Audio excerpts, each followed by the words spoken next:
Hi மக்களே, welcome to cook with mom channel. இன்றைக்கி நம்ம என்ன செய்ய போகிறோம்னு பார்த்தீங்கன்னா நூடுல்ஸ் செய்ய போகிறோம். முதல்ல வந்து அரைகோஸ் எடுத்துப்போம், அதை குட்டி குட்டியாக நறுக்கிப்போம். அடுத்தபடியாக பார்த்தீங்கன்னா ஆனியன் வந்து ஒரு 3 எடுத்துப்போம், அதையும் நறுக்கிப்போம்.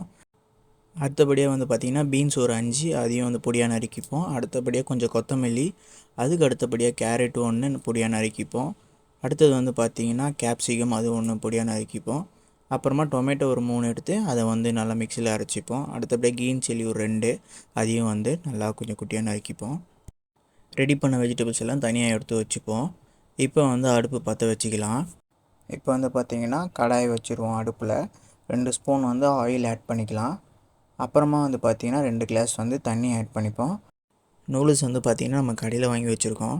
அது கடையில் கேட்டாவே கிடைக்கும். அதை வந்து நம்ம இப்போ என்ன பண்ண போகிறோம் பார்த்திங்கன்னா கடாயில் ஆட் பண்ண போகிறோம். நூடுல்ஸ் ஆட் பண்ண பிறகு அதை வந்து நல்லா தண்ணியில் படுற டிப் பண்ணி விட்டுப்போம். நூடுல்ஸ் வந்து கடையில் நீங்கள் வாங்கும்போது பார்த்திங்கன்னா மொறுமொறுன்னு தான் இருக்கும். அது வந்து நம்ம தண்ணியில் நல்லா வந்து பாயில் பண்ண விடுங்க. அப்போ தான் அது நல்லா நூல் மாரி வரும். இது வந்து பார்த்திங்கன்னா ஒரு 5 நிமிஷத்துக்கு பாயில் பண்ண விடுங்க. ஏன்னா நீங்கள் எவ்வளோக்கு எவ்வளோ பாயில் பண்ண விடுறீங்களோ அந்த அளவுக்கு வந்து நூடுல்ஸ் வந்து சாஃப்டாகும். இப்போ வந்து பார்த்திங்கன்னா வெறும் நூடுல்ஸை மட்டும் தண்ணி இல்லாமல் ஒரு ஹாட் பாக்ஸில் எடுத்து வச்சுப்போம். அதுக்கப்புறமா 2 ஸ்பூன் ஆயில் ஆட் பண்ணி நல்லா வந்து கிளறி விட்டுக்கலாம்.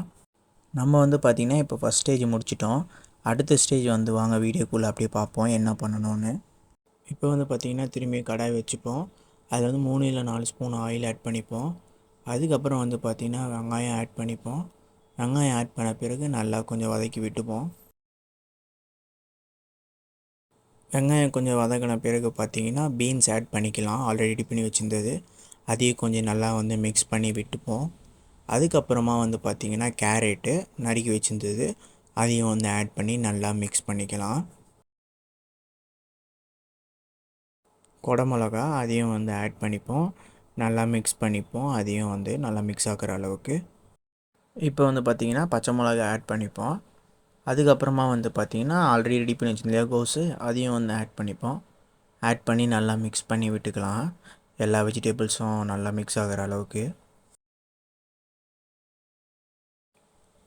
அதுக்கப்புறமா வந்து பார்த்திங்கன்னா உப்பு வந்து தேவையான அளவு ஆட் பண்ணிவிட்டு அதையும் வந்து நல்லா மிக்ஸ் பண்ணி விட்டுக்கலாம். இப்போ வந்து பார்த்திங்கன்னா டொமேட்டோ ஆல்ரெடி அரைச்சி வச்சுருந்தோம் இல்லையா, அதை வந்து ஆட் பண்ணிப்போம். நல்லா மிக்ஸ் பண்ணி விட்டுக்கலாம். அதில் வந்து அடுத்தபடியாக வந்து பார்த்திங்கன்னா 2 ஸ்பூன் சில்லி பவுடர் ஆட் பண்ணிப்போம். ஆட் பண்ணிவிட்டு நல்லா வந்து அதையும் வந்து மிக்ஸ் பண்ணி விட்டுக்கலாம். நல்லா வந்து மிக்ஸ் பண்ணி விட்டுக்கலாம். ஏன்னா அப்போ தான் வந்து அந்த சில்லி பவுடரும் வெஜிடபிளும் வந்து நல்லா மிக்ஸ் ஆகும். இப்போ வந்து பார்த்திங்கன்னா ஃபைனல் ஸ்டேஜ். இதில் வந்து நம்ம வெஜிடபிள்ஸ் ரெடி பண்ணி வச்சுருந்தோம், அதில் வந்து நம்ம ஆல்ரெடி ரெடி பண்ண நூடுல்ஸை வந்து ஆட் பண்ணுறோம். ஆட் பண்ண பிறகு வந்து பார்த்திங்கன்னா நல்லா வந்து மிக்ஸ் பண்ணி விட்டுக்கலாம். நல்லா வந்து முடிஞ்ச அளவுக்கு நல்லா கிளறி விட்டுக்கோங்க. ஏன்னா நூடுல்ஸ் கலர் வந்து அந்த இதில் வந்து மிக்ஸ் ஆகிற அளவுக்கு நல்லா வந்து கிளறி விட்டுக்கலாம். முக்கியமாக வந்து நூடுல்ஸ் வந்து கிளறும்போது உடையாமல் பார்த்துக்கோங்க. ஏன்னா உடஞ்சா அது வந்து நல்லா இருக்காது. முடிஞ்ச அளவுக்கு வந்து சாஃப்டாக பண்ணுங்கள், அது உடையாமல் பார்த்துக்கோங்க. நல்லா கிளறி விட்ட பிறகு பார்த்திங்கன்னா இப்போ வந்து என்ன பண்ணலான்னா ஒரு 2 ஸ்பூன் வந்து சோயா சாஸ் ஆட் பண்ணிக்கலாம். ஆட் பண்ண பிறகு அதையும் வந்து நல்லா கிளறி விட்டுப்போம் மிக்ஸ் ஆகிறதுக்கு. நல்லா கிளறின பிறகு பார்த்திங்கன்னா தேவையான அளவு பெப்பர் தூள் வந்து கொஞ்சம் ஆட் பண்ணிவிட்டு அதையும் வந்து நாம் நல்லா கிளறி விட்டுக்கலாம் மிக்ஸ் ஆகிற அளவுக்கு. ஃபைனலாக வந்து கொத்தமல்லி கொஞ்சம் ஆட் பண்ணிவிட்டு அதையும் வந்து நல்லா மிக்ஸ் பண்ணி விட்டுக்கலாம். எல்லாம் வந்து நல்லா மிக்ஸ் பண்ண பிறகு தனியாக ஒரு பாத்திரத்தில் எடுத்து வச்சோன்னா நம்மளோட நூடுல்ஸ் வந்து ஃபைனலாக ரெடி ஆகிடும். இந்த டிஷ் வந்து வீட்டில் மறக்காமல் ட்ரை பண்ணி பாருங்கள்.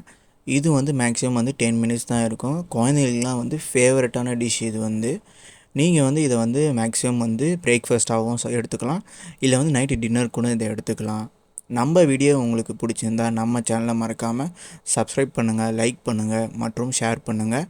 மீண்டும் அடுத்த வீடியோவில் சந்திப்போம். நன்றி, வணக்கம்.